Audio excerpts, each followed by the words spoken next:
My name is Sienna Myers. I'm 34 years old, and I've spent 12 years getting paid to catch people lying. So when my husband's sister slid my credit card out of my purse at 3 in the morning, while I slept 20 feet above her, she picked the wrong sleeping woman. By sunrise, $9,000 was gone. Clothes, electronics, and plane tickets to Orlando for her kids. When I laid it all out in my own kitchen, my father-in-law looked me dead in the eye and said, "She'd never do something like that." And I just smiled. Because here's what none of them knew. The card she pulled from my purse wasn't the card they thought it was. It was the one card in the state of Ohio that I had no power to forgive.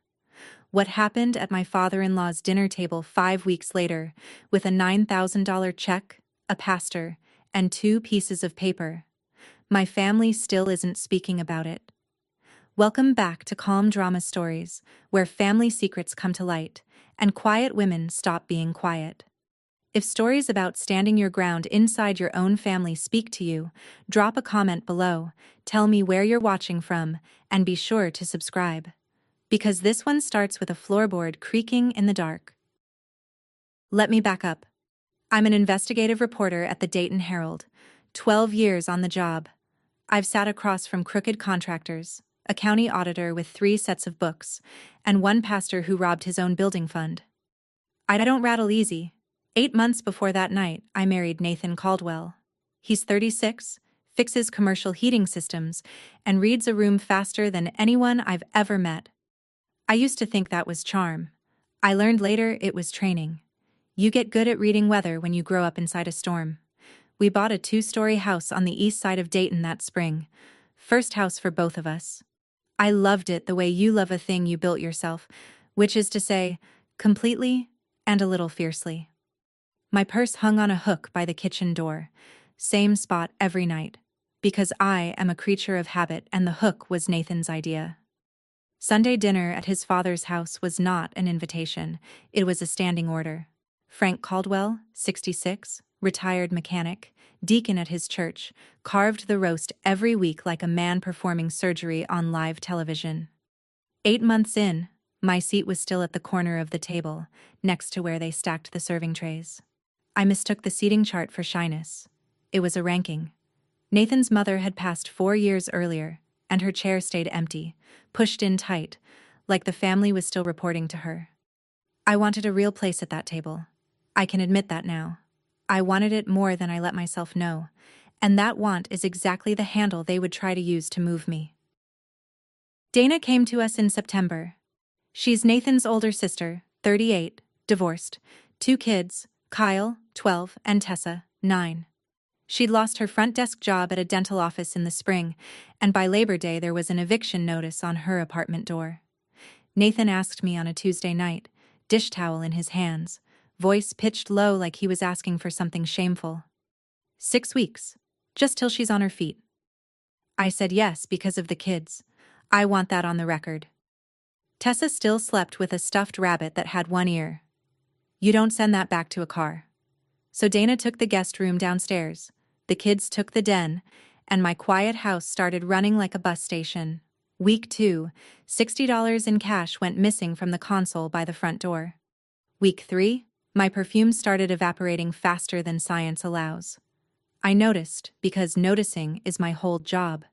And I did what a sensible woman does. I put a lock on my office door. I moved my grandmother's jewelry into the fire safe. I told Nathan, calmly, at the kitchen table. He rubbed his face and said, "Maybe you moved it and forgot." I hadn't. He knew I hadn't. But I watched something close behind his eyes, some old shutter coming down, and I decided not to push. My purse stayed on its hook by the kitchen door, because a woman has to grab her keys at 6 in the morning, and because some part of me still believed a bedroom hallway was a border no one in the family would cross. I wrote the missing cash in my notebook anyway. Habit. I document everything. I just never thought I'd need the file. The first Friday of October, I went to bed at 11. Nathan was in Columbus overnight for a job. Around 3 in the morning, a floorboard creaked in the hallway below. I surfaced halfway out of sleep, the way you do in a full house. A thin line of light slid under my door and moved away. I thought, Kyle's getting water. I thought. Kids drink water at terrible hours. I rolled over.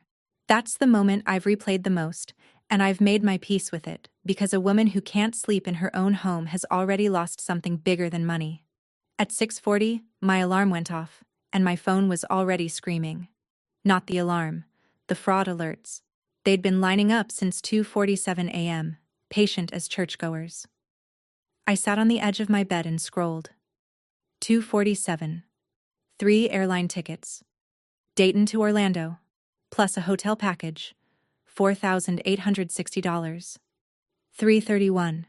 An electronics order, phone and tablet, set for store pickup, $2,300. 4:15.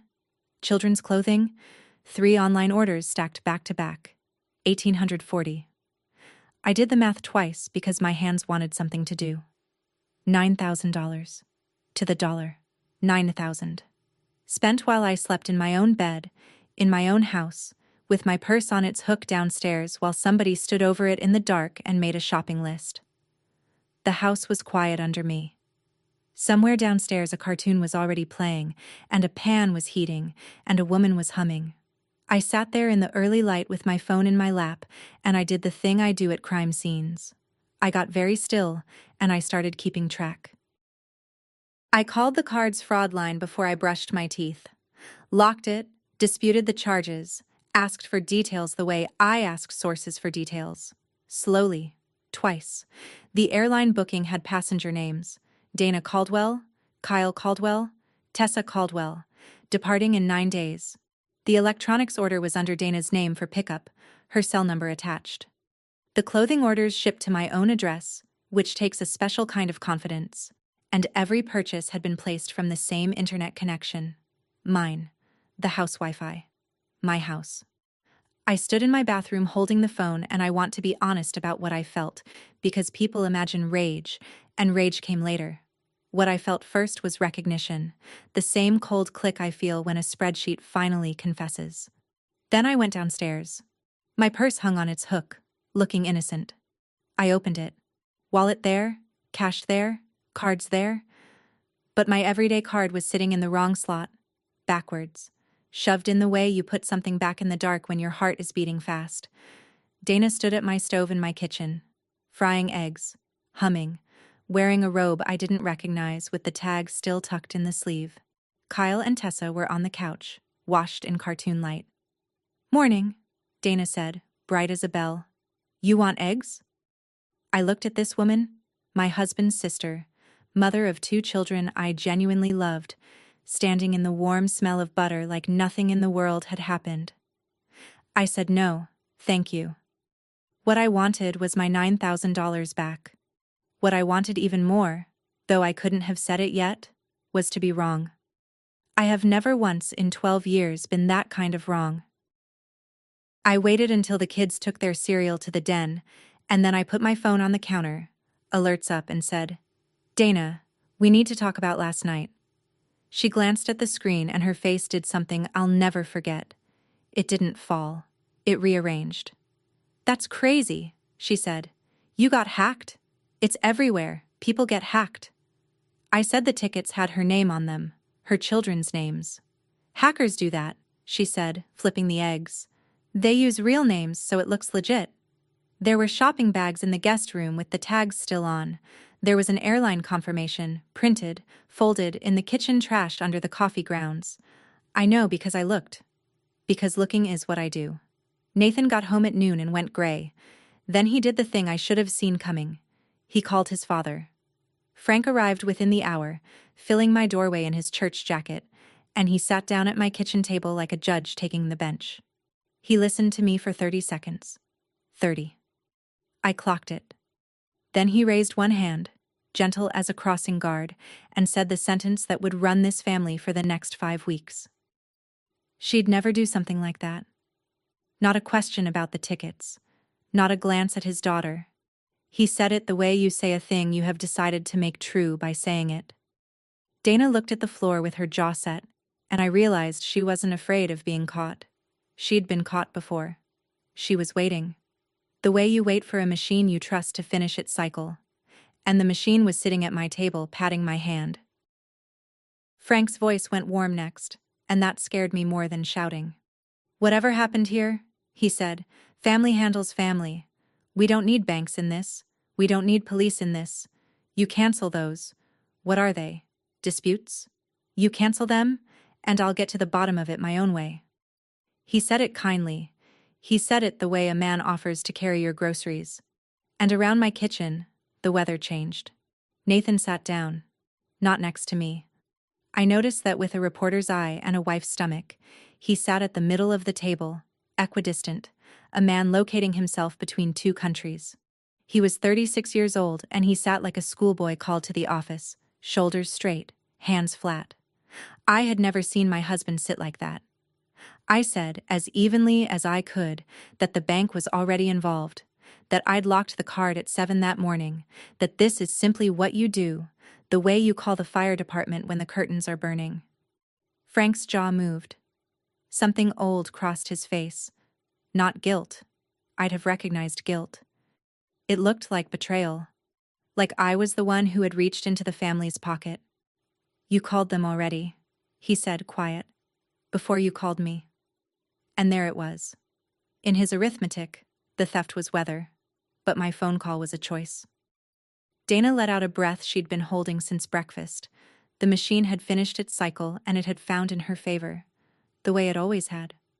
What none of them understood yet, what even I only half understood, was that this particular call had never been mine to skip. Monday morning, 8:15, my desk phone rang at the Herald. It was Carol from finance, and Carol does not call to chat.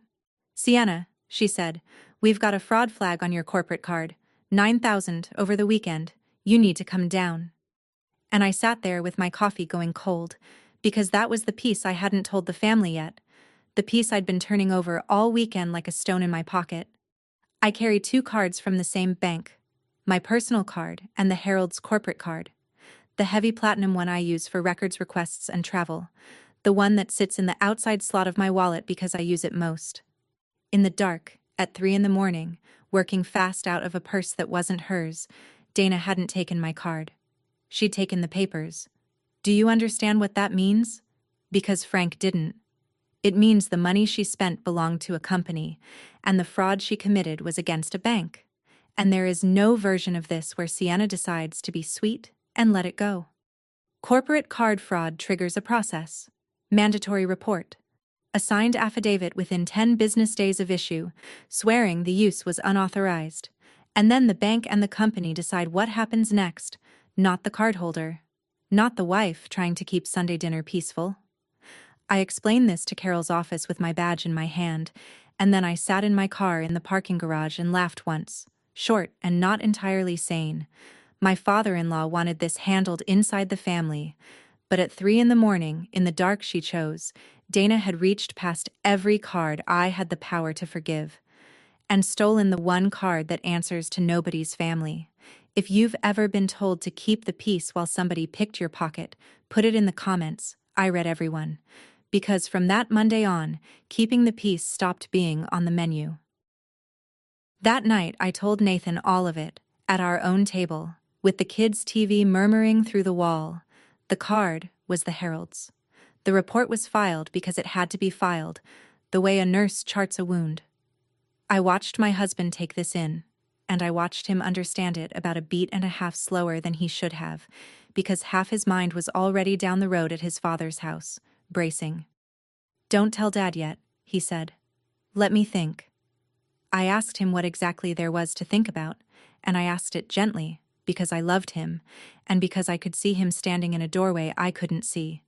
He said, "You don't know what it does to him. Police. Banks. You don't know what it does." I filed that sentence away too. Meanwhile, down the hall, Dana had gone quiet in a new way. Around 9, I heard the front door, and through the window I watched her load the electronics bags into her car. And I knew where she was going. The store, 40 minutes round trip, to hand it all back like a library book, like returns run backwards through time. She came home with the bags still full. Too late. The retailer had already flagged the order for the bank that morning. Some doors close the moment you open them. She stood in my driveway a long minute under the porch light, holding a tablet box, learning that for the first time in her life. Wednesday evening, Frank came to my house. He knocked twice and then walked in, because in his mind every Caldwell door was his door, and he sat at the head of my table, without being asked. From his jacket he drew a long envelope and laid it down square, the way men of his generation present serious things. Inside was a cashier's check for $9,000, and under it, a single typed page. I read the page twice. It was a statement, addressed to whom it may concern, declaring that Dana Caldwell was an authorized user of the card in question, that the purchases were made with my knowledge, and that no crime had occurred. There was a line for my signature. He'd already paid a lawyer to draft it, which told me he'd thought this through, which was somehow the worst part. $9,000, Frank said, tapping the check. Every dime, it's over. She'll pay me back out of her own hide, that's between her and me. You sign, the bank closes it, and this family goes back to being a family. I told him the truth, plainly. The money wasn't mine to accept. The card belonged to the Dayton Herald. The victim, on paper, was a newspaper and a bank. And I couldn't authorize backwards something that was never authorized. Frank blinked at me, and I watched the sentence bounce off him like rain off a waxed hood. Then tell your company you gave her permission, he said. Simple. He honestly could not hear it. In 66 years, no truth had ever stood outside his kitchen. There had never been a fact in his life that family couldn't outvote.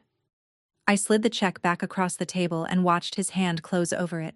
Slow, and for one cold second I understood I hadn't refused money. I'd refused a citizenship. The next week, the machinery woke up. A fraud investigator from the bank called my cell at work. Polite, flat, thorough.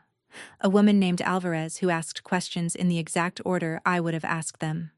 Where is the card kept? Who had access to the residence? Had the physical card left my possession before? I answered like a witness, because I was one.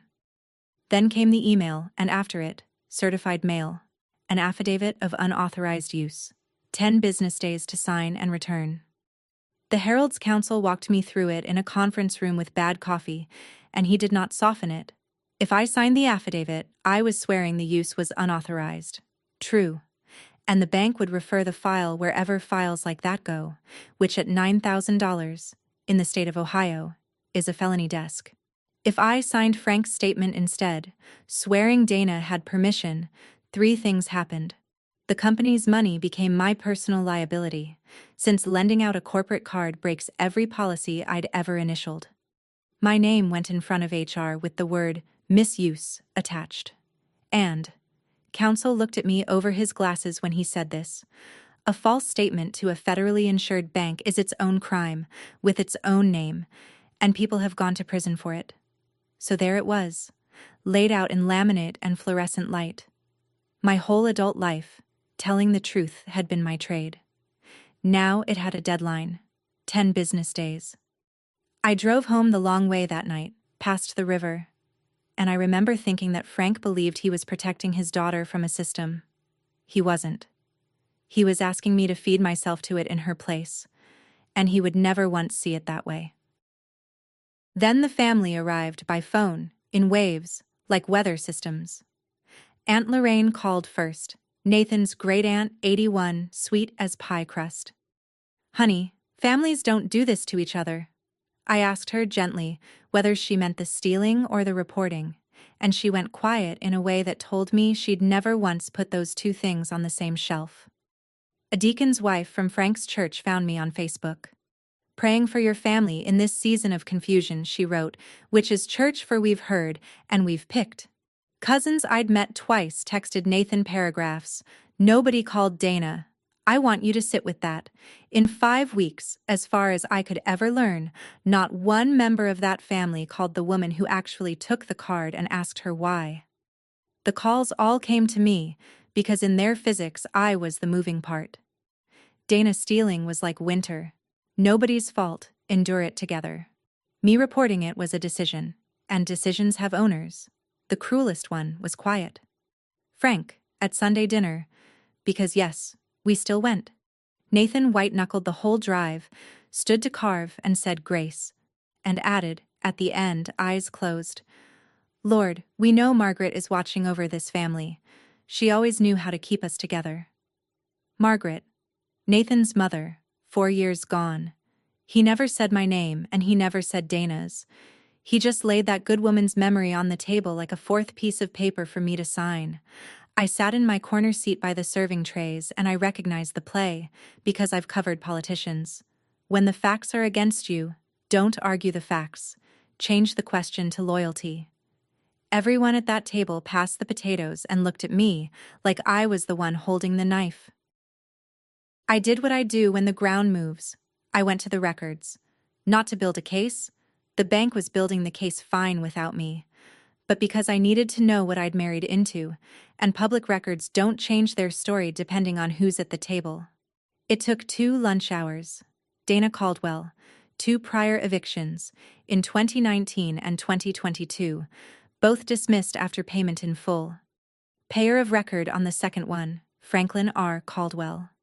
3 small claims judgments, all settled, all quiet.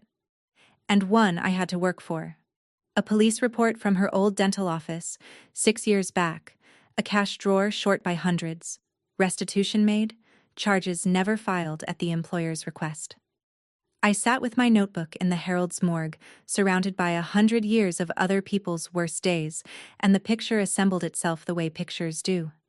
There was no one desperate midnight in my kitchen. There was a system, old and well-oiled, and it had been running since before I ever met this family. Dana falls, Frank catches, the paperwork disappears, and everyone calls it love. My $9,000 wasn't a crisis. It was a subscription renewal. That same night at home, Nathan went up to the attic to dig out a suitcase for a work trip, and he was gone too long. I climbed up and found him kneeling under the bare bulb, in front of an old carton with his own name markered on the side in a boy's handwriting, Marcus's. No. It said Nathan. Keep out, in fat childhood letters gone brown. He wasn't opening it. He was just looking at it, with an expression I'd never seen on my grown husband's face. Then he shut the flaps, said old junk, and carried the suitcase down past me. I didn't push. I wrote the box in my notebook. The affidavit arrived on a Thursday, certified, in an envelope so official it practically cleared its throat. 10 business days from that stamp. I read it once at the counter. 1 page, plain language. I did not authorize. I did not consent. I understand this statement may be used in criminal proceedings. A line for my signature, a line for the date. And then I did something I still think about. I folded it in 3 and put it in my purse. The same purse, on the same hook, by the same kitchen door. And that's where it lived from then on. My own little unexploded thing, hanging by the coats. I'd touch the outline of it through the leather every morning like a bruise you keep checking. That same night, Nathan finally told me about the $40. We were in bed, lights off, his voice coming out of the dark the way confessions do. In 1971, his grandfather, Frank's father, wrote a bad check for $40 at a hardware store in Xenia, 12th of the month, a Tuesday. The store pressed it. The county was making an example that year, and 2 deputies came to the house at breakfast and took him out the front door in handcuffs with his coffee still steaming on the table. Frank was 11. He stood on the porch in his socks and watched the neighbors watch. The family lost the house within a year. His mother cleaned 3 buildings a night for a decade. The marriage didn't survive it, and the man who came back from county wasn't the man who left. Dad's told it exactly once that I know of, Nathan said. At Mom's funeral, of all places. He stood by the casket and said, "Nobody I love will ever owe the law again." I lay there in the dark doing reporter math. 55 years, 1 bad check, and every crooked thing this family ever swallowed since. All of it interest on $40. 2 nights later I couldn't sleep, and at 2 in the morning I found Dana at my kitchen table with a mug of tea she hadn't made from her own groceries. We looked at each other in the stove light, 2 women in one kitchen at the exact hour she'd chosen for her shopping trip, and she must have decided the hour made us intimate, because she talked. "I was going to pay it back," she said. You know that, right? Before anybody even noticed. That was the plan. I asked her how, on no job, and she waved the question away like a fly. Then she leaned in and gave me the closest thing to honesty I ever got from her. You have everything, Sienna. You get that, right? The house. Nathan. A job where they print your name. My kids have never been on a plane. Never. Tessa asks about the ocean like it's a cartoon place. It was for them. Her eyes were wet and her chin was up, and I realized I was watching a woman read her own defense aloud and find it airtight. She didn't believe she'd stolen anything. In her arithmetic, there was a great big family account somewhere, and she was simply overdrawn against it, the way she'd been overdrawn her whole life, and someone would top it up, because someone always had. My purse had just been the nearest branch office. The kids keep asking if we're still going, she said. And there it was. The return policy on her apology. Even now the trip was alive in her head. I told her the truth. The tickets were flagged funds, nobody was flying anywhere on that money. She looked at me the way you look at a broken vending machine. Then she rinsed her mug, said goodnight, and went to bed. Not once, in all of it, had she said the word sorry. The deadline got inside my marriage on a Tuesday. Nathan came home from a bid that went sideways, poured himself a drink he didn't finish, and said, without looking at me, "Can't you just sign it? Dad's paper. It's only paper." And I want to be fair to him, because I love him, and because he is also a casualty in this story. He said it the way a tired man says it, not a cruel one. But something in me went very quiet and very young. Here is what I've never told anyone in that family. When I was 16, my mother sat on the edge of my bed crying, holding a shut-off notice, and I walked to my closet and took down the envelope where I kept my college money. 3 years of babysitting and register shifts. I handed it over and she kissed my forehead and said, "You're such a good girl. You never make it worse." I want you to hear that sentence the way I finally heard it. Not you matter. Not I'll fix this. You never make it worse. That was the wage. That was the whole wage. And 2 years later the lights got shut off anyway, and the envelope stayed empty. And I left for school on loans I finished paying at 31. So when my husband said it's only paper, I heard my mother's mattress creak. I said, "I've signed that paper before, Nathan. It doesn't buy love, it rents silence.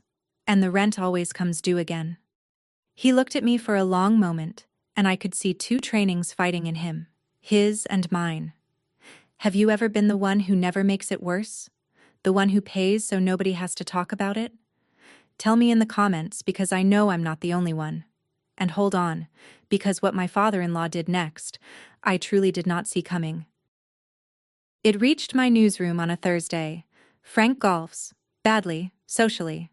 And one of his foursomes sits on the Herald's business side, and I will never prove the phone call happened, which is exactly how calls like that are designed. What I can prove is the sequence. Thursday, Frank's golf partner had lunch with our publisher. Thursday afternoon, a rumor moved through my newsroom with its collar up. Sienna let a family member use the company card, and now she's crying fraud to cover it. By Friday, HR had opened what they called a routine review, and 2 reporters I'd trained stopped meeting my eyes at the coffee machine. Understand what was happening, because I didn't, at first. I kept waiting for the facts to defend me, the way they do in print. But a newsroom runs on reputation the way a family runs on loyalty, and someone had figured out that my reputation was a load-bearing wall. You don't have to convict a reporter of lying, you just have to make her file look complicated. Ruth Okafor pulled me into her office, my editor, 61, 35 years in, a woman who once stared down a senator's lawyer until he apologized to the intern. She shut the door. "Somebody is writing your story before you can file it," she said. "You taught me to notice that, so notice it." I told her all of it, the card, the affidavit, the check, the lawyer-drafted statement waiting for my signature like a trapdoor. Ruth listened the way she edits, no face at all. And then she said just one thing. "They're not trying to beat your facts, Sienna. They're trying to spend your credibility until the truth can't afford you." I wrote that down. I write everything down. It was the first sentence in weeks that made the whole board visible. And then came the weekend that nearly finished me. The tickets, it turned out, were the one purchase the bank couldn't claw back cleanly. Non-refundable fare, already ticketed, and Frank announced that letting them expire would be throwing good money after bad. So he paid the change fees out of pocket, called it salvage, and on Saturday morning Dana flew her children to Orlando on the seats she'd bought with my stolen $9,000. By Sunday the family group chat, which no one had thought to remove me from, filled with photographs. Dana in sunglasses at the gates of the Magic Kingdom, an arm around each kid, Tessa mid-laugh under a castle made of sky. The caption said, "Blessed." I sat on my stairs and looked at that word for a long time. I want to be careful here, because Tessa's face in that picture was the happiest I'd ever seen it, and none of it, was those children's fault. That's the part people miss about families like this. The system launders everything through the kids. Every theft becomes a memory you'd be a monster to begrudge. Sunday dinner that night was roast chicken and performance. Frank stood, raised his glass, and gave a toast I can still recite. "To family," he said. "The world out there will cheat you, sue you, sell you out for $1. In this house, we do not do that to each other." He looked at me the whole time, warm as a heat lamp, and then he set down his glass and added softly, like scripture, "She'd never do something like that." And around the table, they nodded. All of them, nodding with the Orlando photos still glowing in their pockets. That was the moment I finally understood the game. This was never a dispute about facts. Everyone at that table knew exactly what Dana did. It was a referendum on whether I belonged, and the ballots were already in. Monday, the Herald's counsel called me back into the conference room, and this time, Ruth came too.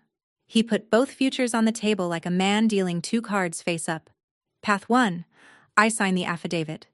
True statement, unauthorized use. The bank refers the file to the Montgomery County prosecutor, and at $9,000, Dana would be looking at a felony charge. First offense, single mother, likely a diversion program if her lawyer had a pulse, but a charge, with her name on a docket, which in the Caldwell family was the one unforgivable weather event. Path 2. I sign Frank's notarized statement. The fraud case evaporates. And in its place, mine begins.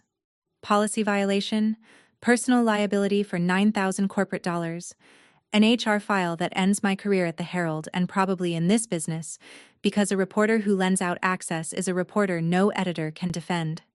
And I'd remind you, counsel said, dry as toast, that swearing a false authorization to the bank is itself a federal offense.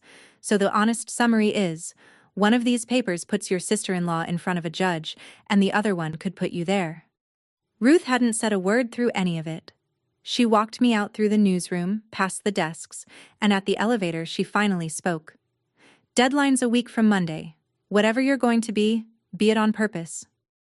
The doors closed on her face, and I stood there holding my badge, understanding at last that there was no third paper coming.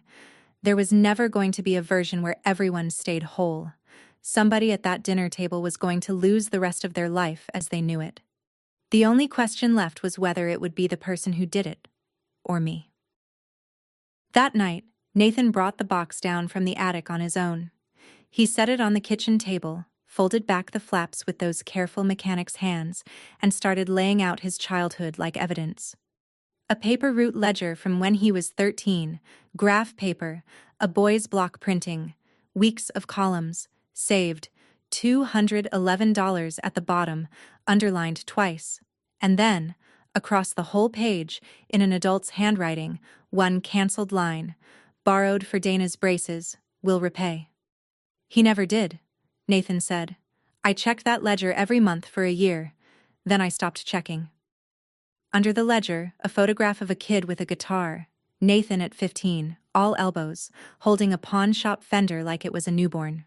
Sold the next summer, he told me, to cover Dana's car damage after she clipped a parked truck at 18. Frank drove Nathan to the pawn shop himself and called it a loan too. Under the photograph, a savings bond from his grandmother, cashed early. Signature not his. Item after item, 20 years of small quiet confiscations, every one of them wearing the same word, borrowed. My husband stood over that table for a long time. Then he said the thing I'd been waiting 8 months to hear him figure out. I thought this was what being a big brother was, being the one who could afford it. But look at it all in one place, Sienna. I wasn't generous. I was trained. He looked up at me, and his eyes were terrible and clear. And Dad wasn't protecting her. He was practicing on me. He didn't tell me to sign anything that night. He put his hand flat on the ledger, like a man taking an oath on it, and he left it there a while. Frank's next move was a masterpiece, and I say that with a reporter's respect for craft. Wednesday, he walked into the Herald's lobby, my building, in his church jacket, and handed the front desk an envelope for the publisher's office. Inside, a new cashier's check for $9,000 and a cover note in his own hand. For the full amount in question. Our family resolves its own matters. I trust this closes the account. He didn't ask for me. He made sure he didn't ask for me. That was the art of it. By the time I heard, half the building had the story, and the story was this. A sweet old retired deacon had hobbled in to pay his family's debt, and Sienna Myers was still, for some reason, insisting on paperwork. He'd reframed the entire thing in one gesture. I wasn't a victim anymore. I was a difficult woman refusing a good man's apology. The check sat in the publisher's office like a hostage, because of course the Herald couldn't touch it. Accepting private restitution to bury a fraud referral is the kind of thing that ends up in other newspapers, but its existence did its work. And stapled to the note was an invitation, cream cardstock, actual calligraphy. Sunday dinner. The whole family. Pastor Bill will join us. Let's resolve this as a family should. Ruth read it over my shoulder and made a sound I'd never heard from her, half laugh, half growl. He's picked the venue, the witnesses, and the referee, she said. That's not dinner, that's a hearing. Then she looked at me. Don't play the part he wrote for you. He's expecting the reporter. Bring the wife. Bring somebody he's never met. Thursday evening, Frank called me. Not Nathan. Me. And his voice was the warmest I'd ever heard it, which is how I knew to sit down. Sienna. Daughter. First time he'd ever used the word, and he spent it like a chip. I want Sunday to go well. I truly do. But you should know what happens if this paper of yours goes to a courthouse. Here it comes, I thought. The threat. But Frank was better than that. He didn't threaten. He forecast. Memories are funny things, he said gently. Lorraine remembers you handing Dana your card at Easter. Nathan's cousin remembers you saying Dana could borrow it for the kids anytime. Under oath, people remember what their family needs them to remember. That's not lying, sweetheart. That's love. And the floor tilted, because there was one grain of sand in it that was true, and he knew it. Back in the spring, before any of this, I'd once handed Dana my personal card at a gas station. Her tank empty, her wallet upstairs. $38. Once. My card, not the Herald's. But put that fact in front of a jury, wrapped in 6 loving witnesses, and watch the word unauthorized start to sweat. You're a smart girl, Frank said. You know a family's word outweighs a stranger's paperwork. It always has. He wasn't wrong, and that's what made it obscene. He'd found the one thing my records couldn't beat. A congregation. I'm not threatening you, honey, he said, soft as a hymn. I'm just telling you the weather. And he hung up, and I stood in my kitchen listening to the dial tone, understanding that I'd just heard the whole system say its own name out loud. That night was the bottom. Nathan was asleep. The house was dark. I sat at my kitchen table at 1 a.m. and took the affidavit out of my purse and unfolded it next to my late father's fountain pen, the one thing of his I own. And I am going to tell you the truth. I was going to sign the other paper. Frank's paper. I'd decided. I sat there building the case for it, and it was a beautiful case. Sign, and my marriage gets easier. Sign, and Sunday dinner stays warm. Sign, and Tessa keeps a mother at home. All it cost was one signature and a version of events, And hadn't I been trained for exactly that trade since I was 16 years old, in a bedroom with a shut-off notice? I could hear my mother plain as anything. "You're such a good girl, you never make it worse." My whole life folded into one sentence, and I sat there aching to earn it again, and my hand actually moved toward the pen. And a floorboard creaked behind me. Tessa. 9 years old, one-eared rabbit under her arm, squinting in the stove light. She looked at the papers, then at me, with that terrible radar children have, and she said, "Is Mom in trouble because of us?" And I heard myself answer, instant, certain, the way you answer a child. "No, sweetheart. Grown-ups are in trouble because of grown-ups." I got her a glass of water. I walked her back to bed. And then I stood alone in my hallway, hearing my own voice hang in the air because I had just told that little girl, in one sentence, the exact truth I'd spent 30 years refusing to tell myself. Friday, I told Ruth I didn't know if I could put a mother of two in front of a judge. She took off her glasses, which in 35 years of newsroom legend meant either a Pulitzer or a firing, and she said, "Let me tell you what you taught me, back when you were 25 and insufferable. You said the story doesn't need us to save it, it needs us to not lie about it. You've never once killed a true story because the source's family cried in the lobby. People have cried in that lobby, Sienna. Real people. Over real stories. And you printed them, because that's the covenant. So explain to me why your own story is the one that's for sale." I started to answer and she talked over me, which she never does. And here's the practical end of it. Alvarez called our counsel yesterday as a courtesy. The bank has the device records. The booking came off Dana's own phone, her Apple ID, her saved traveler profile, her seat preferences, for God's sake. They have the store pickup on camera. This train left the station the night she went shopping. You're not the engine, and you were never the brakes. The only thing you decide, the only thing that was ever yours to decide, is whether the record shows you told the truth or swore to a lie.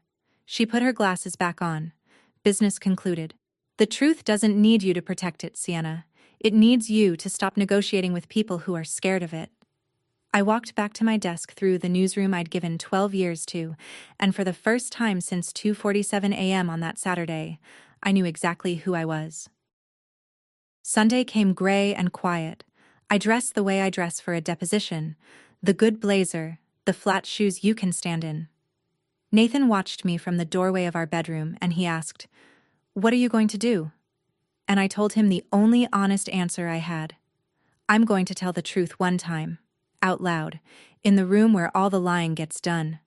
What happens after that is up to everybody else. He nodded slowly. He didn't ask which paper was in my purse, and I loved him for that, because the answer was both.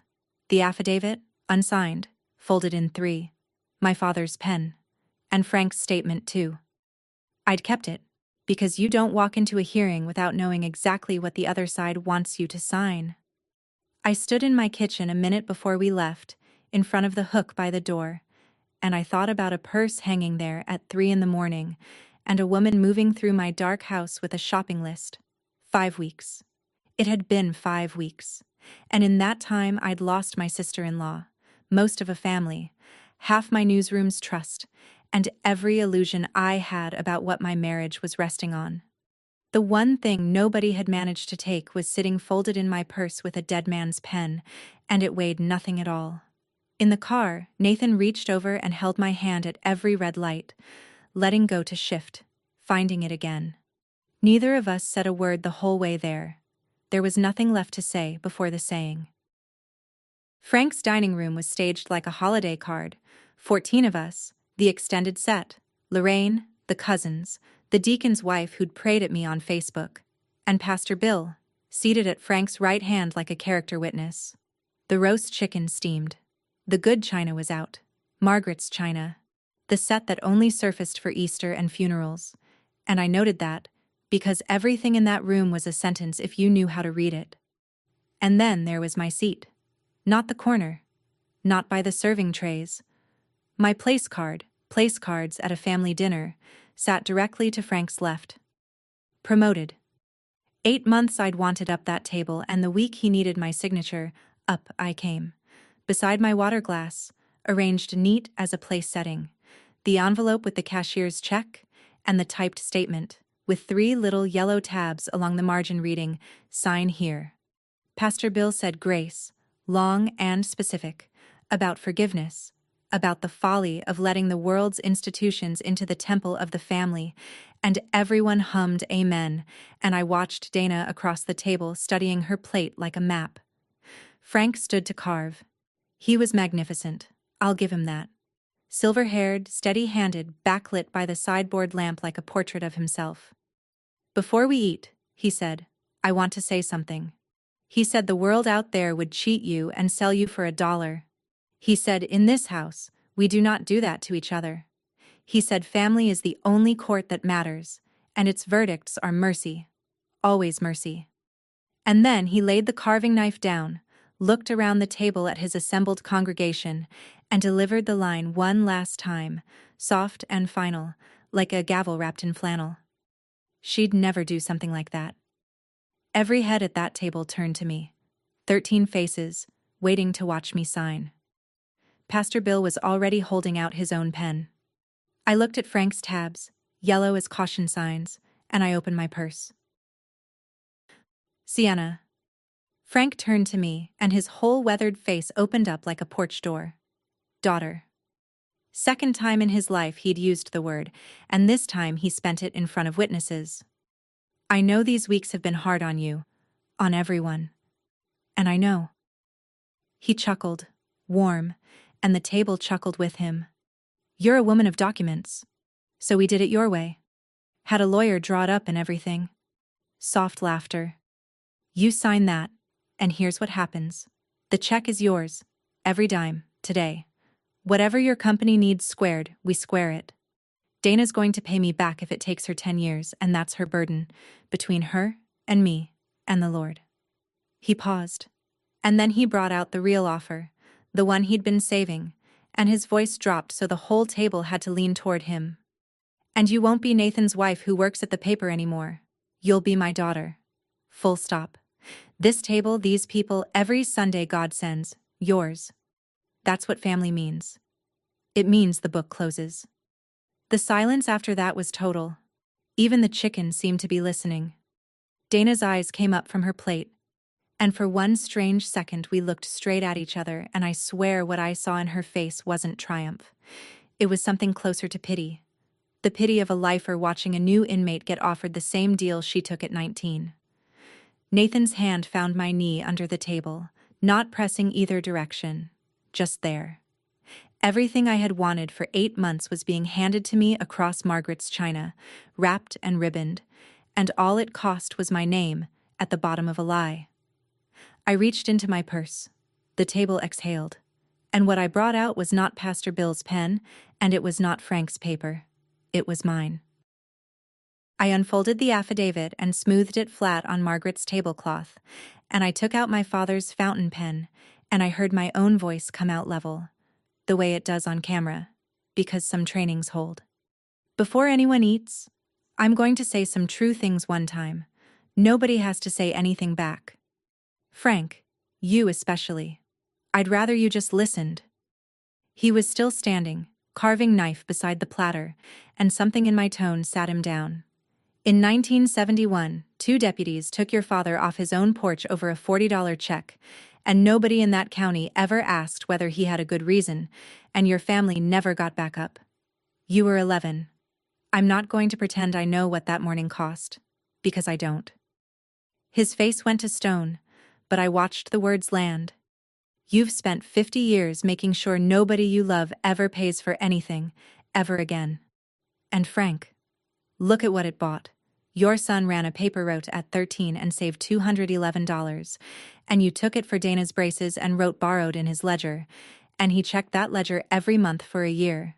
He's 36, and he still can't sit at this table without asking your permission with his shoulders.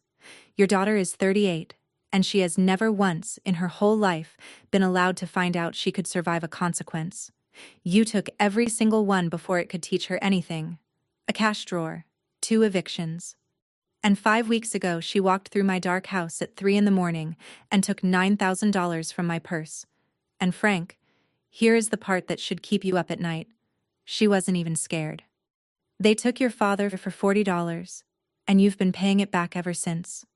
With Nathan's ledger, with her courtrooms, and now with me. That's not protection. That's a debt with everyone's name on it, but hers. I looked around the table then, at Lorraine, at the cousins, at the pastor with his borrowed pen. I can't sign your paper. I want this family. God knows I wanted it more than any of you ever noticed, but the card Dana took wasn't mine. It belongs to my newspaper, and the truth about it was never mine to trade, not for a check, and not even for a seat at this table. The truth doesn't need my permission. And in front of 13 witnesses, on Margaret Caldwell's good tablecloth, I signed my name to the affidavit with my dead father's pen and dated it, and slid the cashier's check back to Frank. The sound the table made was not a gasp. It was quieter than that, and worse. The sound of a room full of people all deciding something at once. Frank rose. His hands, steady on a carving knife all evening, had started to shake. "Then you're not family," he said, and his voice broke in the middle of it, the first crack I'd ever heard in that man. "You were never family." Dana stood without a word and gathered her children toward the door. Chairs scraped. Somebody's fork rang against china, and I folded my paper, capped my father's pen, and walked the length of that dining room alone, past the sideboard, past Margaret's empty chair. 5 steps that took 5 weeks, or maybe 30 years. Behind me, in all that silence, I heard one more chair slide back, and my husband said, to no one and to everyone, "I'll get her coat." It was raining, the small kind of rain that doesn't ask anything of you. Nathan drove. Neither of us touched the radio. We were most of the way home, stopped at the light on Wayne Avenue, wipers keeping slow time, when he finally spoke, eyes still on the road. 36 years, he said. Everybody in that house has been telling me who I am since I could walk. Dad, Dana, even Mom, God rest her, in her way. The light turned green.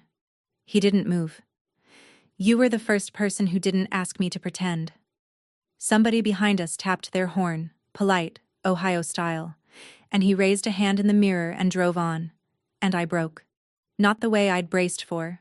No sobbing. Nothing cinematic. Just water coming down my face like the rain outside. Quiet and past due. 5 weeks of it. Or maybe 30 years of that too. Because here's what I understood at that traffic light. I hadn't lost a family back there in that dining room. You can't lose something that was never offered to you. Only rented, at a price that reset every Sunday. What I'd actually done was set down a debt I'd been carrying since I was 16 years old, one I'd co-signed in a bedroom with a shut-off notice, and my arms didn't know how to feel this light. Nathan reached over at the next red light and held my hand. He didn't let go to shift until it turned. Here's how it all settled, because you've earned the accounting. Dana took the kids to Frank's that same night, and a cousin came for her boxes the following week. The bank referred the file, and the Montgomery County prosecutor offered Dana pretrial diversion. She admitted responsibility in writing, entered a repayment plan for the full $9,000, drew 100 hours of community service, and if she completes all of it, no conviction goes on her record. First offense, 2 kids, a judge with sense. I have no complaints. I never wanted her in a cell. I wanted her in a world with edges, and for the first time in 38 years, she's living in one. She found work at a distribution warehouse that fall. And this is the part I'd frame if I could. She's kept it. 5 months and counting. Longer than she's held on to anything in years, Nathan says. In March, she came by our house alone, stood on the porch she'd once lived behind, and handed me an envelope. Her first restitution installment had cleared, and separate from it, folded in notebook paper, was a personal check made out to me, drawn on her own account, from her own wages. It wasn't large. It didn't need to be. "Don't tell Dad," she said, and left, and I stood on my porch understanding that I'd just watched a 40-year-old chain lose its first link. The Herald got made whole by the bank, HR closed its review, no violation found, with a letter in my file saying so. And Ruth framed the letter and hung it in the break room, Because Ruth is Ruth. Frank has not changed. He will not change. The Sunday dinners go on without us. And the family story, as it reaches me through cousins, is that the reporter tore the family apart over money. He sent our Christmas card back unopened. That's the truth about breaking a system. The system doesn't thank you. And mostly, it doesn't even break. It just loses its reach into your particular house. Nathan started therapy that winter, Tuesday evenings. He keeps the paper route ledger on his desk now, next to his keys, and when I asked him why, he said, "So I remember the sticker price of quiet." Kyle and Tessa still come over, Dana lets them, which tells you something she'll never say out loud. And my purse hangs where it always hung, on the hook by the kitchen door, unlocked, unguarded, in a house where I sleep the whole night through. Some nights I look at it on my way up to bed. Just a purse, on a hook, in a quiet kitchen. You'd never know it once held the most expensive piece of paper in Ohio. I used to believe love meant paying quietly so nobody had to leave the table, but I know better now. Protection that costs the truth isn't protection. It's just a bill the family keeps forwarding to whoever loves them most. And the kindest thing I ever did for the Caldwells was finally, gently, marking that bill return to sender. That's my story. One card, 2 pieces of paper, and a signature that cost me a family, and gave me back my own. If this reminded you of a table where your truth has no chair, maybe it's time to pull one up. Share this video with someone who's been paying quietly for years. Drop a comment telling me what you would have signed, hit subscribe, and I'll see you in the next one.